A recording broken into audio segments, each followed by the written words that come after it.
All right, folks, thanks for joining me once again. Here's the painting. Here's my subject. I'm going to paint these mountains with these clouds, and I'm right on the sidewalk of this kind of main roadway, kind of a sketchy painting location.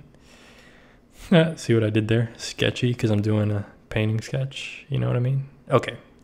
Anyway, let's get into this tutorial. So, or not really tutorial. Let's get into this explanation of what I'm doing here. So, did a little sketch, and these are just incredible mountains. So I knew on this trip to Maui, I knew I had to paint these, man. And actually, my apartment or whatever that I was staying in, my hotel, whatever, was actually 1 minute walk away from this location. So it ended up being perfect.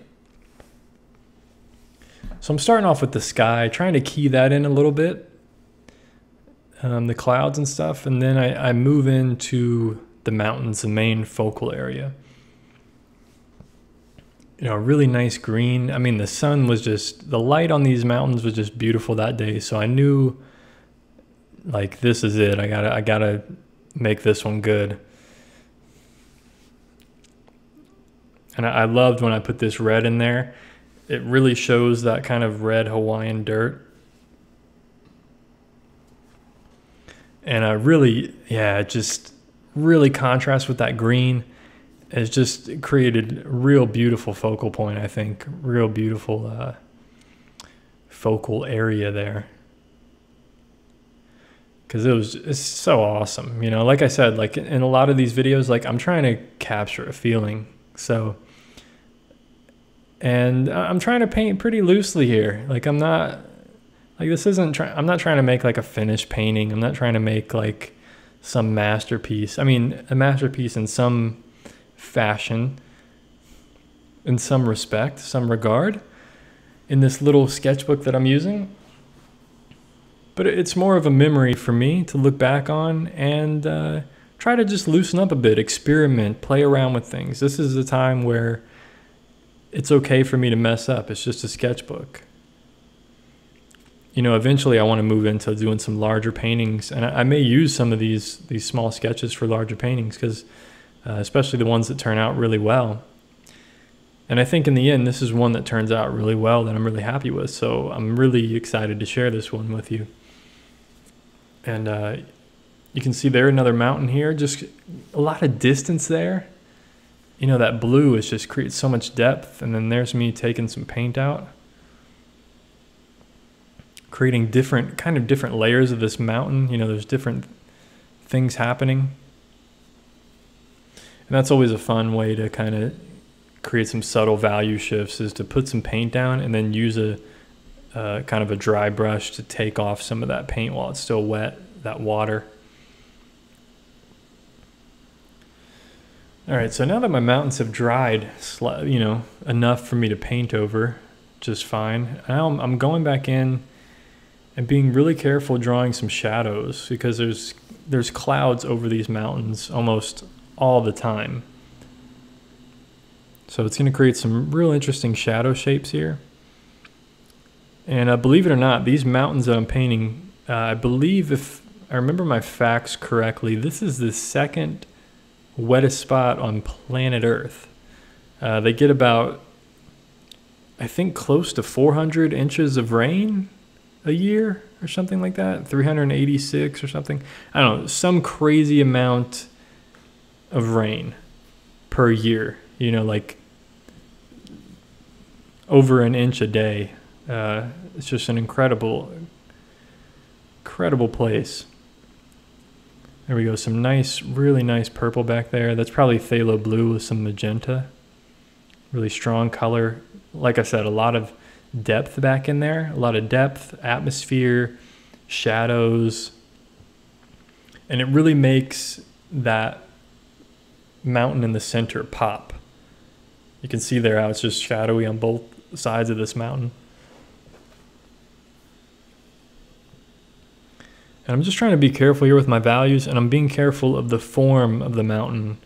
These shadows moved very quickly because these clouds are moving over these mountains. So I'm trying to capture, you know, different shadows as these things are moving, and I'm trying to follow the form of the mountain here. So that's why you see kind of these weird shapes that I'm doing. You know, it's these peaks and valleys in this mountain. And there's, you know, these little crevices and things, and so I'm just trying to make it as realistic as I can in this short amount of time that I have, and, you know, this small sketchbook that I have. And I think the color I'm there is just kind of using like maybe like an ultramarine with a little bit of brown in it, or a little bit of black, kind of grayed down. And it's kind of a thin wash, thin mixture. And now I'm using more of the fine point of this round brush. I actually bought this brush in Hawaii, and I really enjoyed this brush. You know, getting used to using it and stuff has worked really well, along with the other small travel brush that I have that's round as well. So with these two round brushes, I'm able to just, you know, do a whole bunch of stuff, you know, pretty much paint anything. So I'm painting these fine lines, kind of showing, you know, these, I don't know what you call them, these kind of crevices going down the mountain, these kind of valleys that water has carved out over hundreds and probably thousands of years.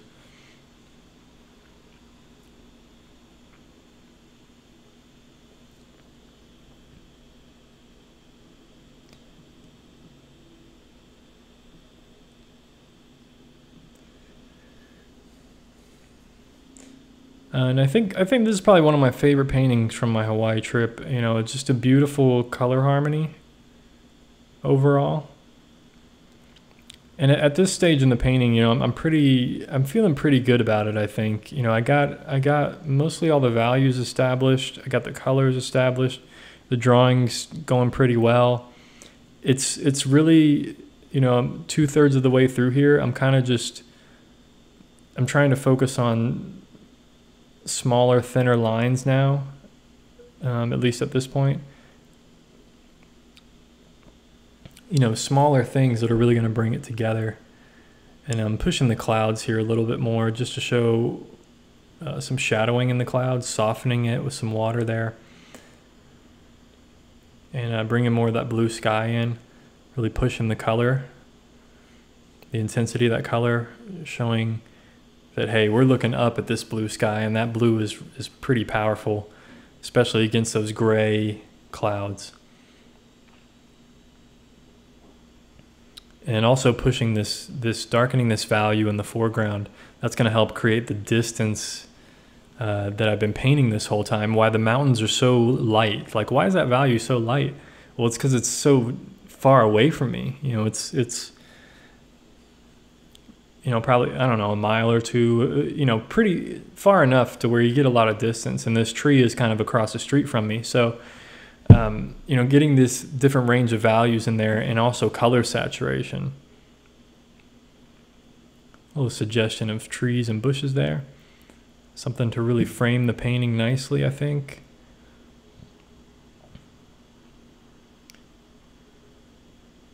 And now just putting in, you know, very subtle, loose suggestion of detail here of this field.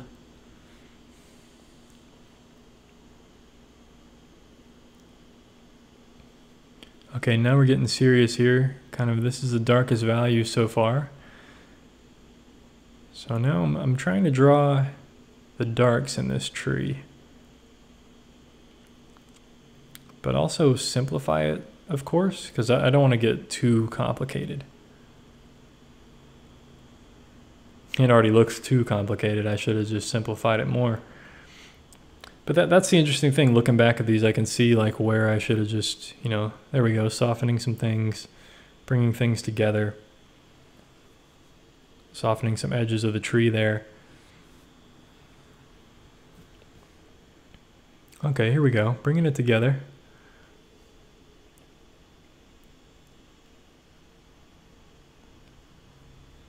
Okay, looks like I wasn't done with the mountain. I'm pushing the value a bit there, darkening an area. just ever so slightly, very light wash of color there. Softening something.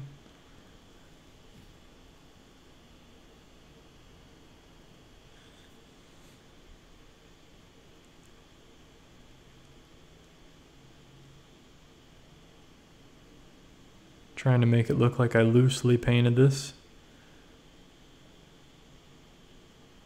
And anyway, I think painting's pretty much done, folks. So I hope you enjoyed this one. One of my favorite paintings. So anyway, thanks for watching. Take care of yourself. Peace, my friends.